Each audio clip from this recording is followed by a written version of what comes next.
ஒருமுறை காஞ்சி பெரியவா பதயாத்திரையில் ஒரு நகரத்தில் தங்கியிருந்தார். அங்கு ஒரு செல்வந்தர் அவரை சந்திக்க வந்தார்.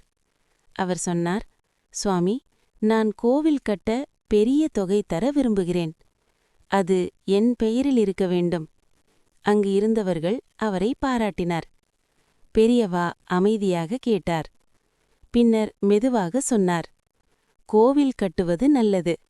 ஆனா அதற்கு முன் உன் வீட்டில் உன் வேலைக்காரர்களை நீ எப்படி நடத்துகிறாய்? அந்த கேள்வி அவரை அமைதியாக்கியது. அவர் பதில் சொல்ல முடியவில்லை. பெரியவா தொடர்ந்தார், கல் கொண்டு கட்டும் கோவில் பிறகு, மனத்தில் கட்டும் கோவில் முதல். அன்பு, கருணை, நேர்மை இவை இல்லாமல் கட்டிய கோவில் வெறும் கட்டிடம். அந்த செல்வந்தர் தலையை குனிந்தார். சில மாதங்களில் அவர் தன் வாழ்க்கையை மாற்றினார். தன் பணியாளர்களுக்கு நியாயமான சம்பளம், அன்பான நடத்தை. பின்னர் அவர் கோவில் கட்டினார். ஆனால் தன் பெயர் வைக்கவில்லை.